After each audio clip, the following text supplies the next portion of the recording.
Bu geceler her gün uzalar. Kaçan bu kelle durlanır. Bir gün alnımala yazıp olur. Bulan belki erti meni azarar. Nerelerde bu vadalar? Yalan gülki ola adati. İçine giripdir iblisler. Oları yelep kurdular çadırı. Ey, yalan bolsa geldi mana. Ölçep baka kesile imana. Çepten çıktıla girdile sağa. Yepten doyman yettile dana. Sada öz yöne bozulan kada. Doğalırım tüssen uğrunu asmana. Degmen mana senip giderin kara goma. Yukarı çıkıp selesemen berdi de del duman. Günah menne yalı göwneme. Çıksa da her gün gönümez. Yok yanımda bugün kölüge. Soru verdim mademe.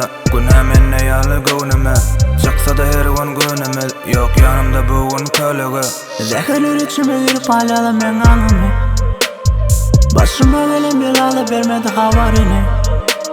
Ocakladım yere adımın yerine mesavrimi. Uçmakın çalıkla diye okladım davarı. Derdim emken, verilme dermanı der. Evlenme bugünün düğününe mengizerçten. Hiç kişten. Kimden? Beni günahını görmedi kimsen. Ver özüne soru ver el. Barka bu ellerin gitti yerler bilen demler. Vakit geçip dur, gelip uçup dur. Benim ortadan gece kalan yarın dur. Biz sodan atın öyle gelin. Dayımız vakıda bizim yegin.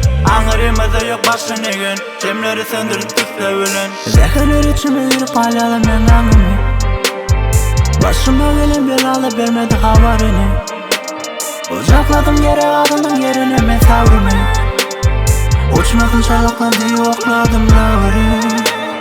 Zekilir içime girip hala men anımı.